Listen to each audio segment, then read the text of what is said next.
Assalamu alaikum, good morning, good afternoon, and good evening, depending on your time zone. Today we are going to cover um, the last topic of family medicine, which is the chronic disease management. So basically, it is covering almost every commonly tested topics in the licensing exam under family medicine.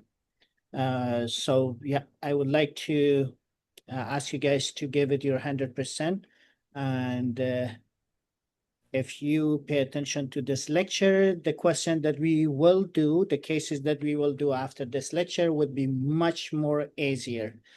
If you don't pay attention to the lecture, then it's going to be a little bit tricky. I'm pretty sure you guys are knowledgeable and you can answer any question, but it is always better to pay attention to the lecture as well. All right, so the learning objective by the end of this lecture, you should be able to recognize high-yield MCCQ1 chronic disease patterns, select the best next step using Canadian practice logic, avoid common exam traps like overdiagnosing, overtreatment, unsafe medication, and also integrate prevention, screening, adherence, and follow-up. Core case core cases covered is going to be hypertension, diabetes mellitus, chronic kidney disease, dyslipidemia, heart failure with reduced ejection fraction, COPD, asthma, osteoporosis, gout, arterial fibrillation, falls, polypharmacy, obstructive sleep apnea, pregnancy medication safety, and biologic therapy, screening, and medication adverse effect. So we're going to touch the most important points, which is commonly tested in the licensing exam. We're not going to cover everything in hypertension. We're going to cover only those points which is exam focused. So if you pay attention to this lecture, I think you should be good. It doesn't mean that you will understand A to Z everything about it, because we're just covering the most important points. Still, you need to go and read and hit the books, read upon these topics. These topics that I just mentioned are commonly tested in the licensing exam. Okay, it's just like a revision of the whole family medicine. So the algorithm is, the first step is to confirm the diagnosis, assess severity and risk, lifestyle foundation, evidence therapy, monitor safety, screen complications, preventive care, share decision. The exam mindset, the best answer is often a structured outpatient plan, not the most aggressive medication. So the high yield MCCQ1 traps. So what are the traps? One mild high office blood pressure. The safer MCQ1 response is to confirm it with a proper repeated home or ambulatory measurement. So it means if they are giving you a scenario about someone that who has recently had an abnormal blood pressure reading, it doesn't mean that they have hypertension.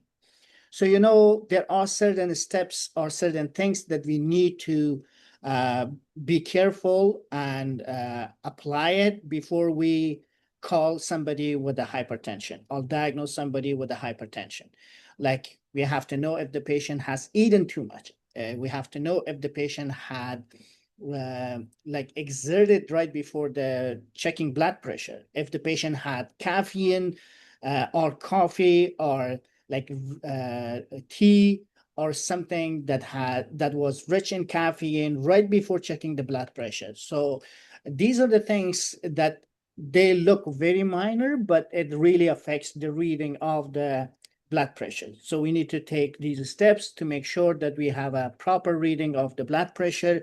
Not only that, if it is mildly higher than normal in one setting, it doesn't mean that the patient has hypertension.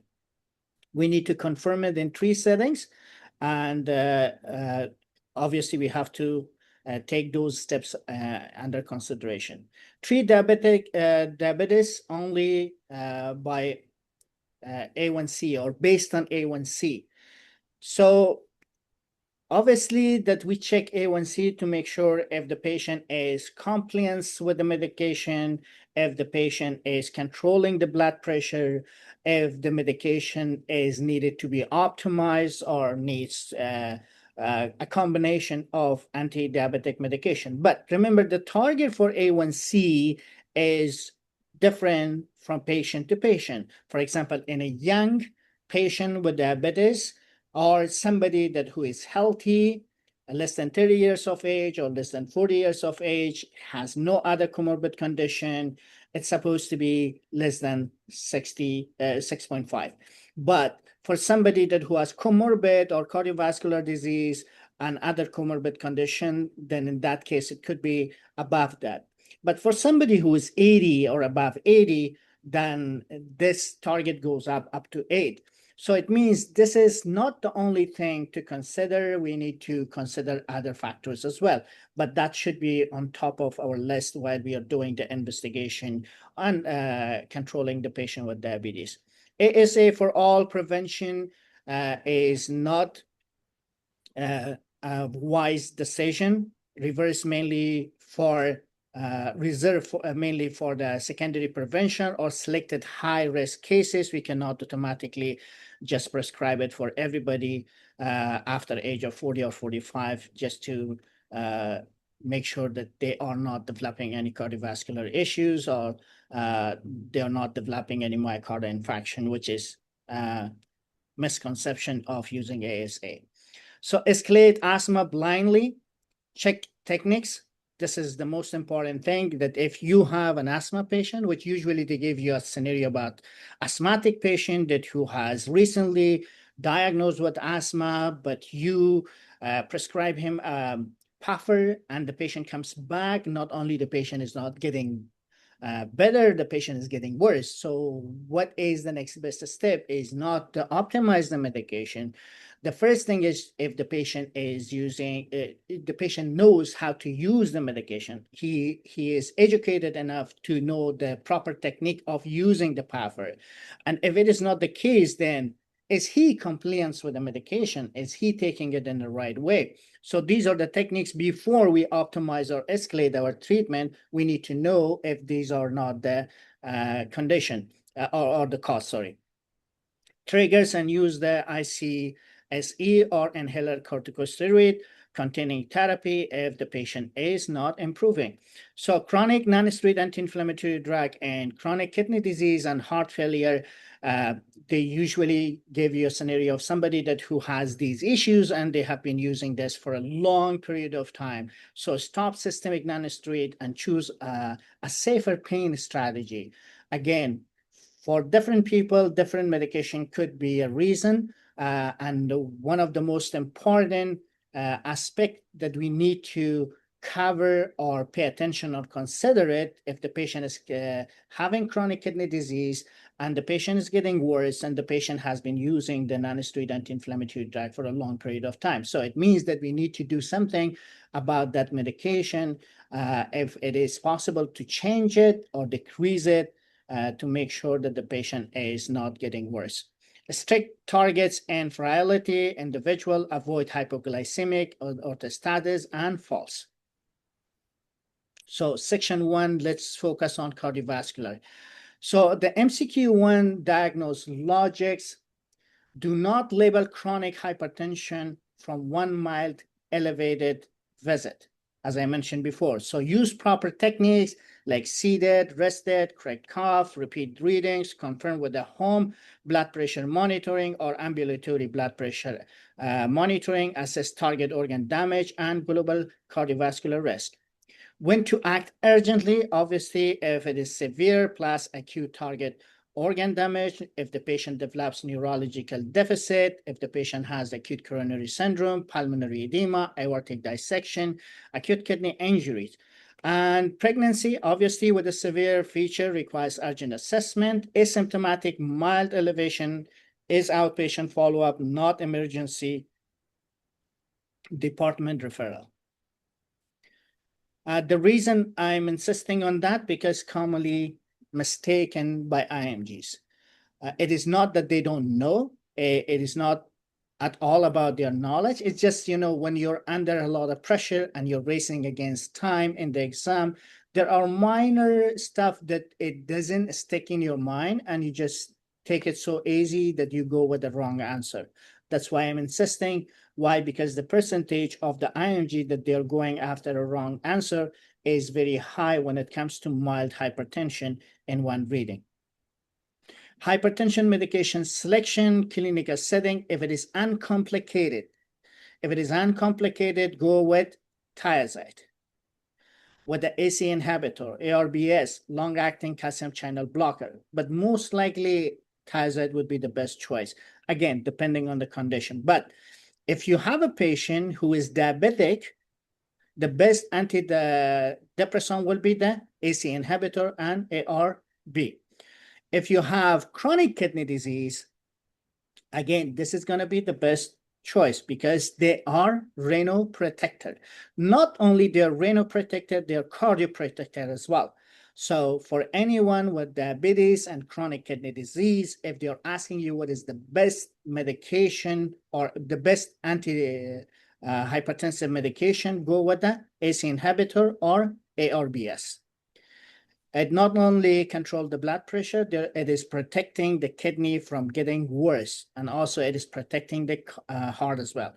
Pregnancy planning, somebody who is planning to conceive, if they are already on some sort of antihypertensive medication, switch it to the safer antihypertensive medication like labetalol, nifedipine, metildopa.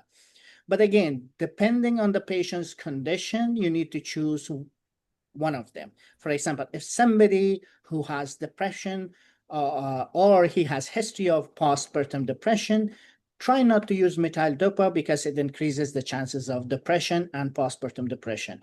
So again, depending on the condition, you need to choose one of the safest antihypertensive medication, which in most cases, labetalol will be the best choice. And avoid ACE inhibitor and during pregnancy, and also orthostatic older adults. Review the blood pressure meds and sedative, which we did discuss it before. I'm not going to waste your time. So in uncomplicated hypertension, as I mentioned before, we can start the thiazide or ACE inhibitor or ARBS, but we don't start any medication if we have uncomplicated and it is not confirmed. In one reading, we do not start the medication. If we have diabetes, again, we start the ACE inhibitor and we monitor the creatinine and potassium.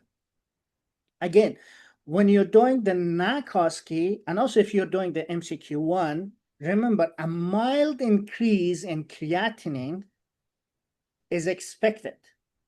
If you have a patient and your patient is having hypertension, or your patient has diabetes, if you're starting ACE inhibitor and there's a mild increase in creatinine or there is a mild decrease in kidney function, it doesn't mean that it has started damaging the kidney. That's normal. It will fade away. So just leave it as it is, unless it is very acute drop in renal function, or if it is acute increase in creatinine level. Okay, in that case, you can reconsider your treatment, but a mild abnormal reading for the creatinine or abnormal drop in renal function is expected. So if they give you a scenario and about somebody who has diabetes and you started ACE inhibitor or ARBS, and suddenly the kidney function drop, but mildly, or increase in creatinine mildly, do not stop the medication. That is expected, okay? And again, avoid trying to combine the ARBS and ACE inhibitor.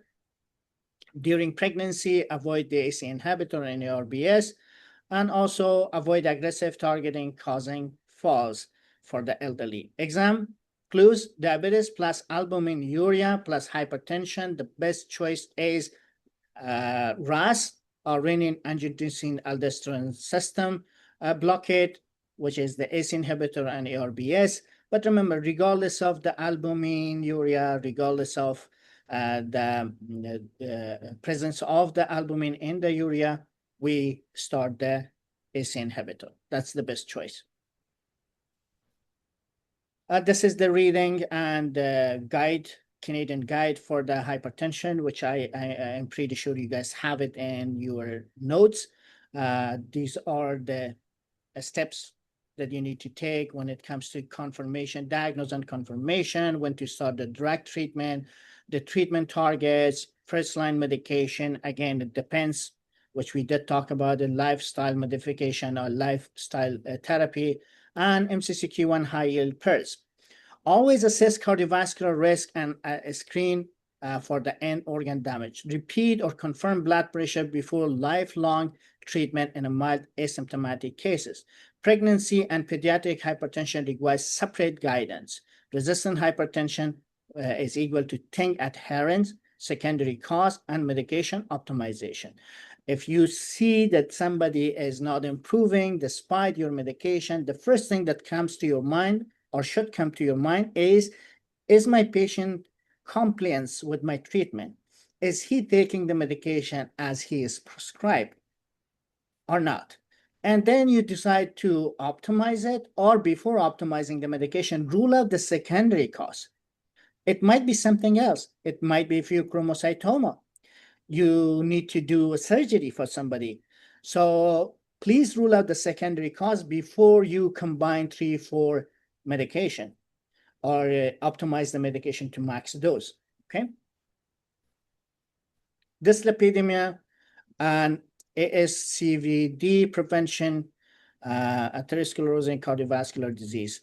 Who usually needs statin therapy? So established avascular necrosis, cardiovascular disease, atherosclerosis, sorry, prior MI, somebody who has prior MI, he has history of MI, stroke, or TIA, or PAD, or revascularization, and also someone that who has, maybe I should write it, someone, diabetes mellitus, patient, age 40 or above. So for this patient, again, regardless of the, maybe I should mention it, regard of lipid level.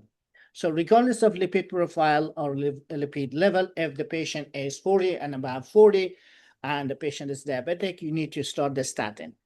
So diabetes age or duration, risk factor consistent with the high cardiovascular risk. Chronic kidney disease age 50 or older, not on dialysis. So for diabetes, remember it is 40 and above, but for chronic kidney disease, it is 50 and above. High calculated cardiovascular risk after the discussion, common exam distractor. Like these are mentioned in the scenario to distract you from the right answer. So do not get distracted by these common distraction in the scenario. Like lifestyle only in a high-risk patient is incomplete. ASA is not routine, low risk, primary prevention. Niacin is not first line for the atherosclerosis cardiovascular disease prevention. Feeling well does not remove the prevention indication. So if somebody says that I feel well, it doesn't mean that he doesn't need any preventive treatment. So atrial fibrillation, decision points, the MCQ1, estimated stroke, that is obviously the CHADS VASC factors, check bleeding risk, identify modifiable bleeding risk. Do not use bleeding risk alone to ignore high stroke risk. Choose prevention, oral anticoagulation when indicated. Avoid under treatment. ASA or clopidogrel alone is not adequate for the atrial fibrillation and stroke prevention. So for that, you need to take it a little serious. And special situation, mechanical valve or significant mitral stenosis requires warfarin. So if it is mechanical, you do not just rely on ASA or clopidogrel. So you need to go ahead and choose warfarin. Atrial fibrillation may be asymptomatic. Stroke prevention depends on the thromboembolic risk, not symptoms. border. Now, heart failure with the reduced ejection fractions. If they give you a scenario about, which is commonly given in the licensing exam. So they gave you a scenario about someone who has heart failure and the ejection fraction is low, it is reduced. And they're asking you about which one of the following is decreasing the mortality of this patient. They might have digoxin, they might have other medication for the blood pressure. But remember the BASM. BASM is, you're right, the BASM is a mnemonic, which I made it to make it easy for you guys to remember. So the 4 family of medication that helps to decrease the mortality rate and hospitalization of the patient with a heart failure who has reduced ejection fraction. So heart failure plus reduced ejection fraction, you need to have these 4. Out of all of them, the ARNI, which stands for the angiotensin receptor neprilysin inhibitor, this is the best first choice. Okay, so B stands for beta blocker, A stands for the ARNI or ACE inhibitor or ARBS, and S stands for sodium glucose co-transporter T2 inhibitor. And M stands for mineralocorticoid receptor antagonist, this one. So these 4 medications, please remember it, but they are used in different condition, not different condition in different situation. Condition is the same thing. The patient has heart failure with reduced ejection fraction, but there should be a specific indication for each one of them. Okay. For example, if they're asking you what is the best next step, if somebody is diagnosed with a heart failure, always go with the ARNI. The reason I made it red, mostly commonly tested. Okay. So this should be the angiotensin receptor neprilysin inhibitor, neurohormonal blockade. And mineralocorticoid, I'm going to give you the details of why every single one of them are used. So mineralocorticoid is another one, beta blocker is another one, but the specific bisoprolol, carvedil, metoprolol, and sodium glucose co-transporter T2 inhibitor. This one also, these 4 will decrease the mortality, decrease the hospitalization of the patient with heart failure, and reduce ejection fraction.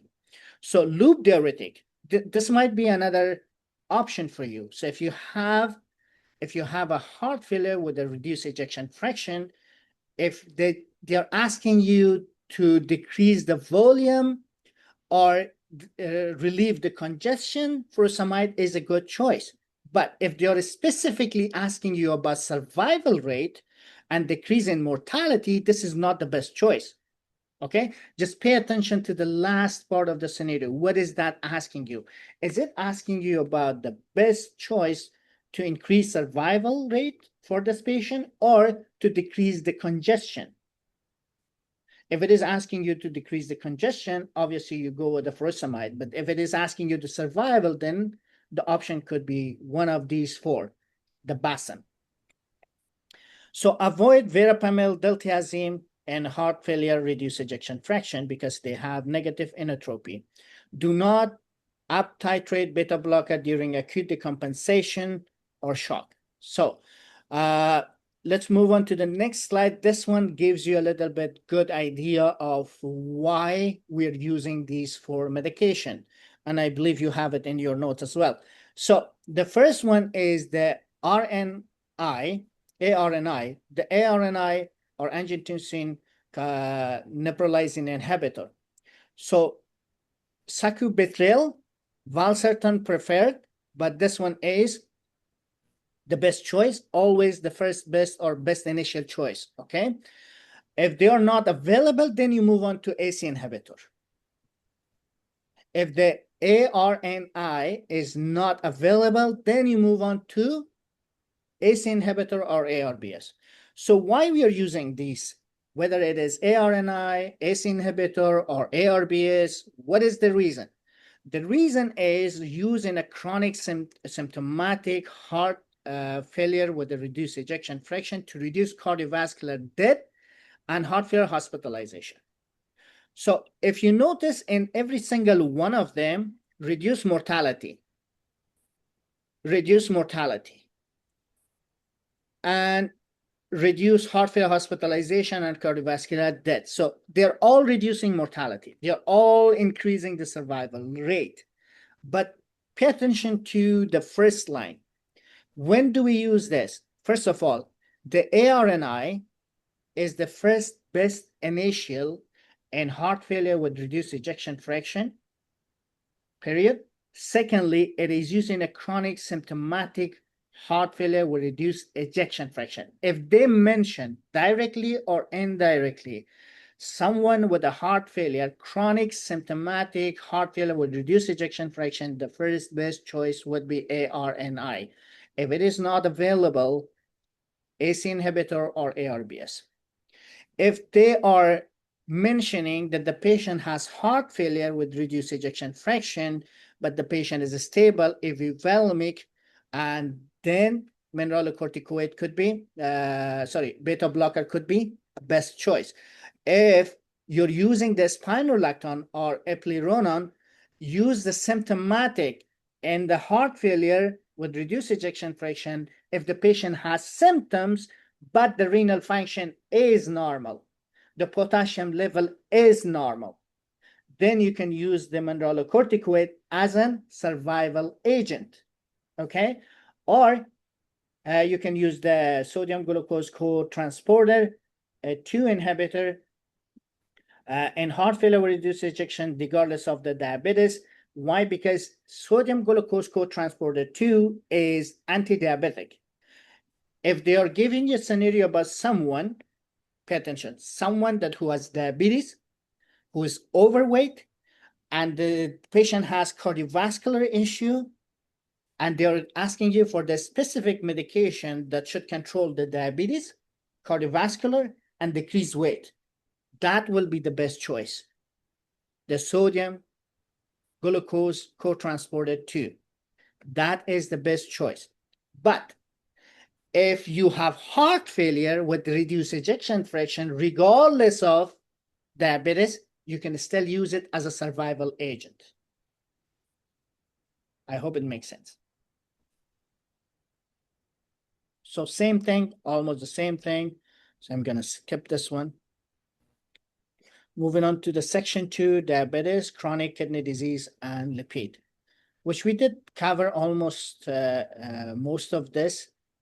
When glucose is not enough, diabetes mellitus plus albuminuria, chronic kidney disease, add kidney protective agent, which is the ACE inhibitor, right? The ARBS. If you have type 2 with heart failure, prefer, which I just mentioned before, the sodium glucose co-transporter 2 is the best choice because it is cardioprotector and it is controlling the glucose and it is decreasing the weight.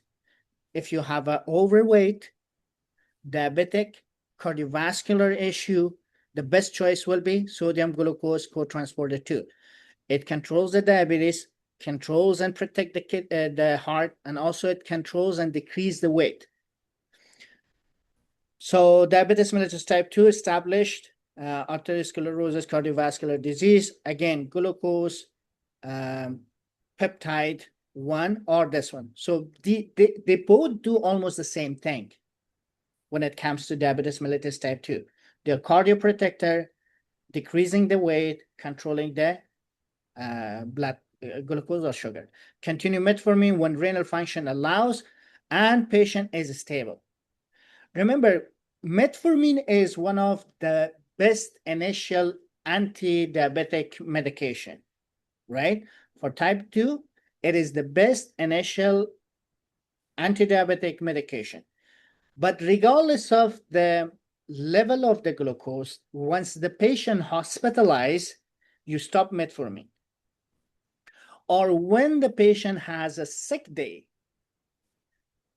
I will give you a little bit more information about the sick day, which there is a mnemonic that we call it sad months. For sad months, or someone that who has a sick day, very severely sick, regardless of the renal function, regardless of the blood glucose, we need to hold metformin. But in the hospital, remember, again, when the patient with diabetes comes to the hospital, metformin has to be paused temporarily until the patient is discharged, the kidney function is checked, and everything is normal, then you can start it. And we will have a little bit more discussion when it comes to metformin and kidney function, because it really affects the kidney function. Continue metformin, we did talk about individualized target. Most adults, ACE inhibitor around 70 is a typical. Young, it will be lower than that, 6.5 or lower than that. Frailty, severe hypoglycemia, cognitive, relaxed target, which makes it a little bit more flexible. It goes up to 8%. Avoid glyburide and overtreatment in older adult, because one of the most common side effect of glyburide is hypoglycemia. Diabetic,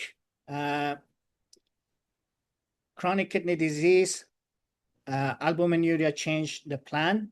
So persistent albuminuria, kidney and cardiovascular risk marker.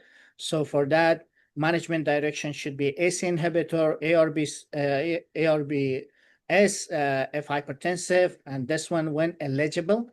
And the GFR, which is the kidney function filtration, chronic kidney severity and dosing issue, adjust the medication, monitor trends. A small creatinine rise after ACE inhibitor. Remember, if it is a mild increase, this is expected, recheck, assess degree, and potassium. So it doesn't mean that you have to stop the medication. Hyperkalemia, the RAS, MRA, safety issue, review medication, diet, hold, or adjust if significantly high. For the non-steroid use, preventable acute kidney injury, hypertension risk, stop systemic when possible. Examples, chronic kidney disease staging uses causes, the GFR category and albuminuria category. So I think we have this more in details in the coming slide.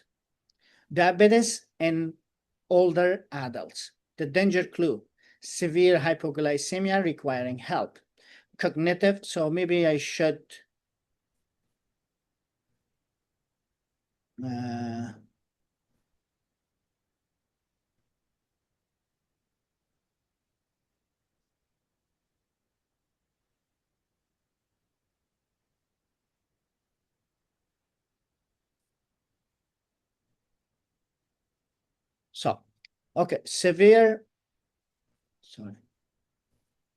severe hypoglycemia requiring help. So if it is severe hypoglycemia, de-intensify the insulin and sulfonylurea when unsafe. For example, if you have someone like elderly, 70 years old, and the patient is taking insulin and sulfonylurea, and the patient is developing coma due to hypoglycemia, obviously we have to de-intensify our treatment regimen, right? Cognitive impairment or lives alone. For that patient, we usually, if glyburide is one of the treatment, we have to avoid using that. Why? Because it comes with a hypoglycemia. Chronic kidney disease, reducing the drug clearance, individualize the ACE inhibitor target according to the function and the risk. Falls or fear of falling, prioritize safety, independence, and symptom prevention.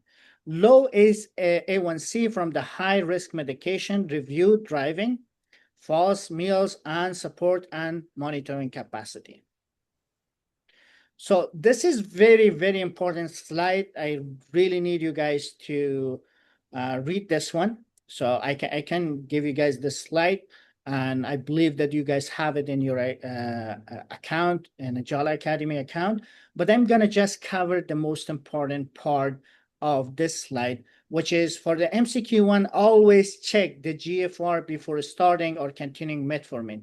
So if you're dealing with metformin, you need to make sure the kidney is functioning properly.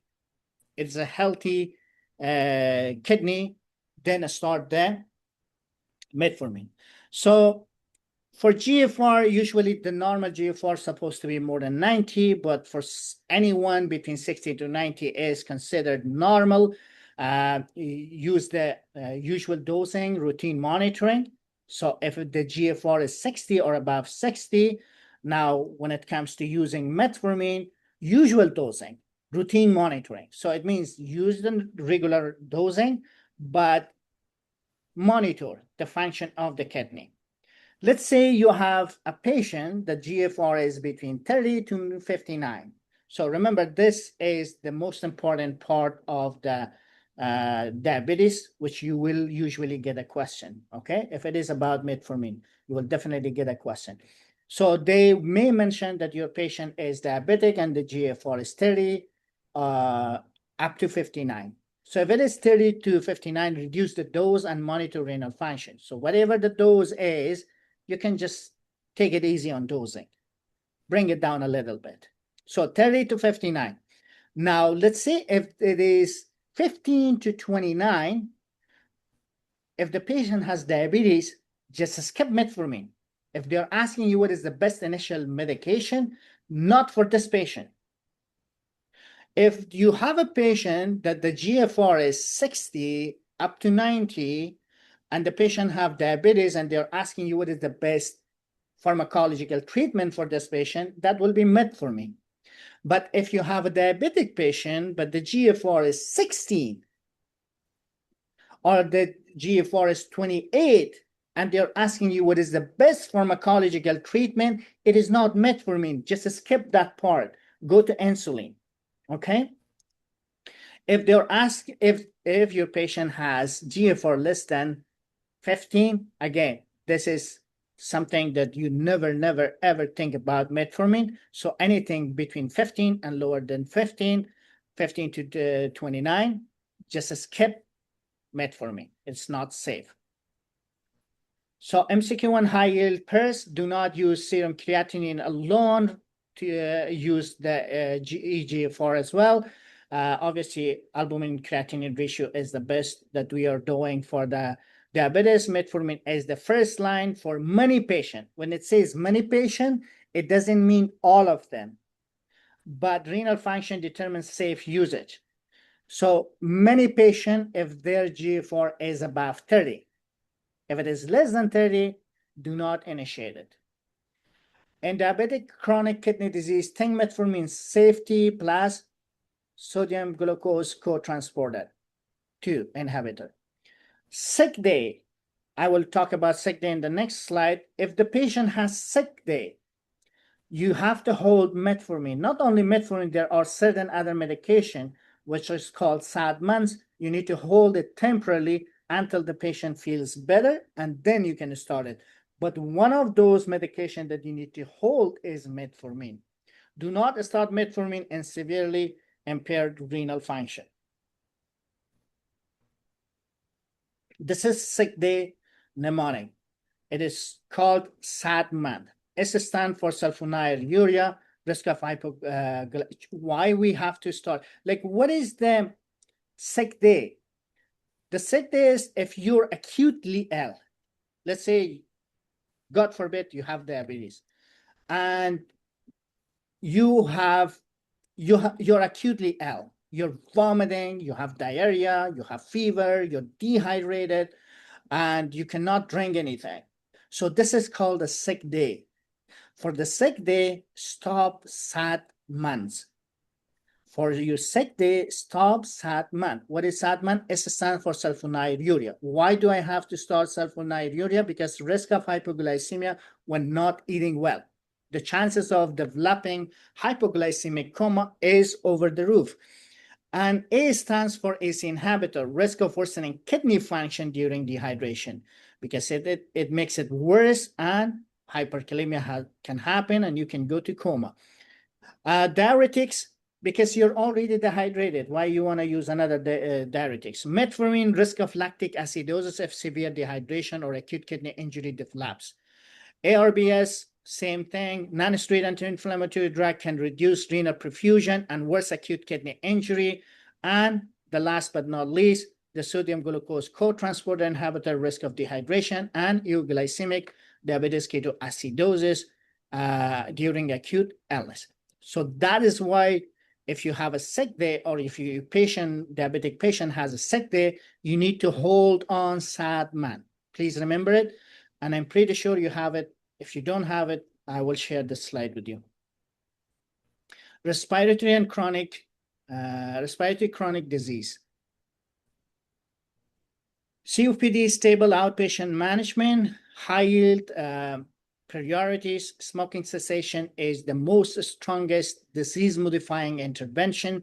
So that should be on top of your list if you're dealing with anyone who has COPD, unless it is a young patient and the smoking is not the main cause.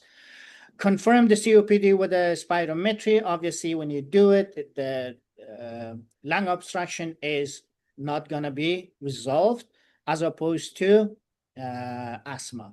Vaccination and pulmonary rehabilitation reduce morbidity. LAMA and LABA selection depends on the symptom and exacerbation history.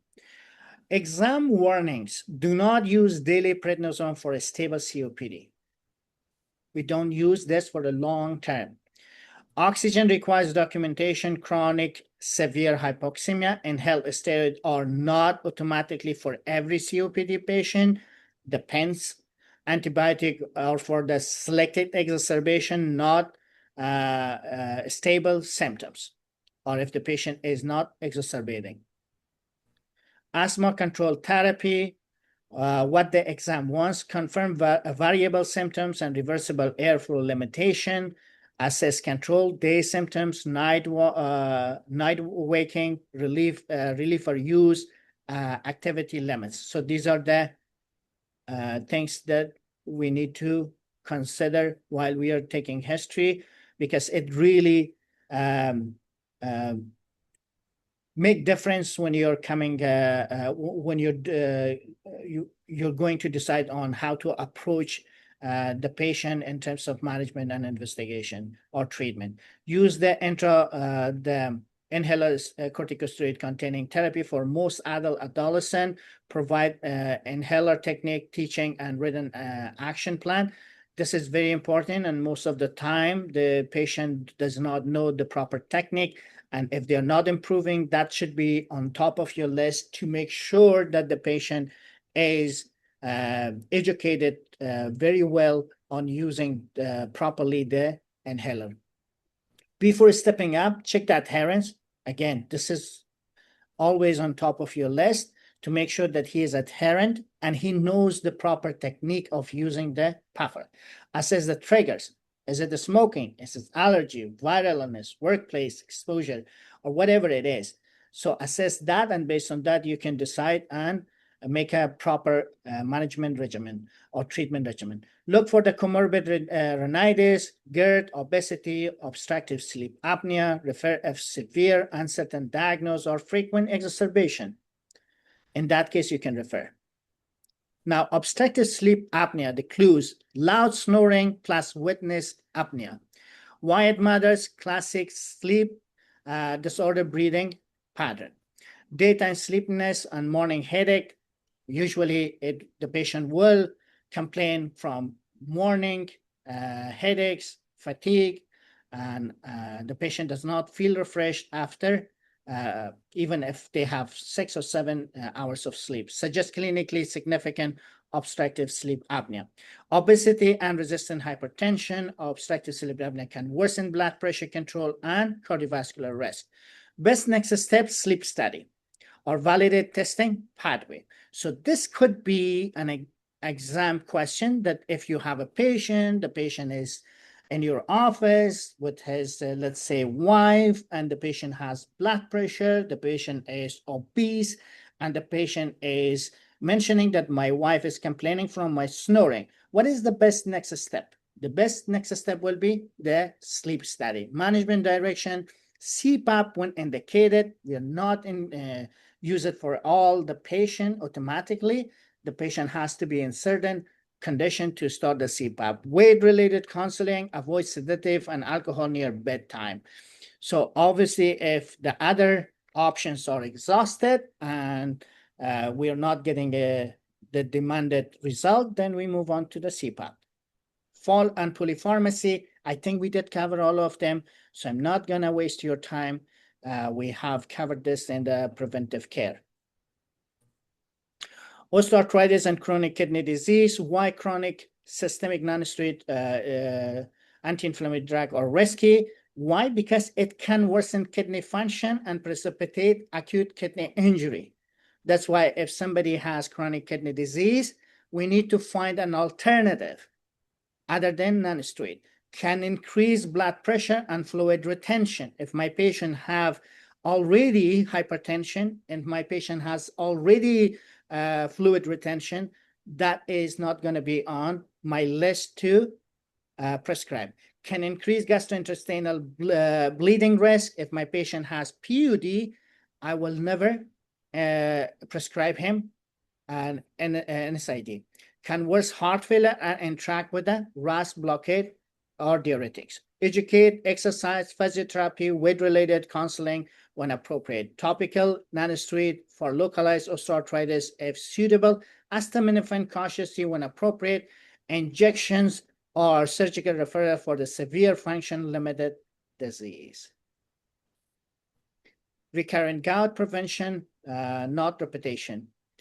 So scenario clue, recurrent flare-up of the gout arthritis, start optimize urine lowering therapy. Chronic kidney disease, avoid chronic non-steroid anti-inflammatory drug, dose medication carefully and between the attacks. Good time to initiate preventive and counseling. During the flare-up while on the ULT or urea lowering therapy, usually continue establish urate lowering therapy. Prophylaxis phase, consider the flare prophylaxis based on the risk and renal function. Exam, traps, repeated prednisone or non-steroid burst treat attacks, but do not prevent future gout damage. So this one, again, we covered almost everything here in the previous lecture, so I'm gonna skip this one as well. This one, I don't think we covered it. So for the anticholinergic burden, how we can recognize it? They usually give you not all of them, but most of them in the scenario. For example, your patient is an elderly who has developed dry mouth, constipation, blurred vision, urinary retention, hystency, sedation, confusion, falls, and vulnerable. Usually it happens in the vulnerable categories or elderlies. Maybe I should do the same for this one as well. There we go. So what is the best response? Connect the symptoms to medication timing, reduce dose, obviously whatever medication we are using that causes the anticholinergic burden, we reduce the dose. If it is possible, we need to stop it or switch it to a safer alternative. Avoid adding another anticholinergic such as oxybutynin. Do not order broad testing before reviewing the medication. So if somebody comes with this, the first thing we need to do is to review the medication rather than just over-investigating the patient and sending for the lab test. Case-based best next step and summary. So this is very, very important to remember because these might be the case and these might be the answer. So most likely, mild office blood pressure, it doesn't mean it is a blood pressure. We don't have to start any medication. We have to do home and ambulatory confirmation. It means we have to do 2 more tests. Diabetes plus albuminuria, chronic kidney disease, the best choice will be the sodium glucose co-transporter 2 inhibitor and ACE inhibitor or ARBs. Stable If the patient is in a stable condition, but the patient has heart failure with reduced ejection fraction, undertreated, start complete the treatment with one of those 4 medication. COPD plus active smoking. So COPD active, the best thing that you can do for this patient who is a smoker and COPD, smoking cessation is priority number 1. Asthma on SABA only. If he is not improving or she is not improving, you can either you can add ICS containing therapy, or you can add the steroid inhaler, which is the same thing. Fragility, fracture, assess, treat osteoporosis risk, arterial fibrillation plus elevated stroke risk, oral anticoagulation, and recurrent fall plus risky medication, deprescribe, and fall prevention. So how to answer MCQ1 chronic disease question. Is it diagnosed confirmed? Example, hypertension needs repeated home. So I think we did cover this. What is the most important? ACO, these are the important. Is the treatment safe for these condition? What complication must be prevented? These are the complications that must be prevented. What follow-up is required? Lab, home monitoring, this and that, which we all covered it.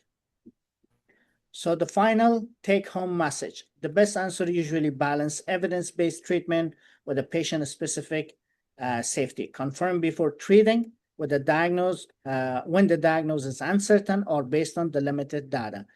And diabetes, always look for the chronic kidney disease, albuminuria, heart failure, and atherosclerosis, cardiovascular disease. In older adults, prioritize falls, cognition, hypoglycemia, orthostasis, and medication burden. Medication review is often the missing best next step in a chronic kidney disease. So don't forget it and don't make the same mistake. Canadian exam side favor, prevention, monitoring, follow-up, and shared decision-making. And thank you very much. Let's do a few more cases based on these lecture.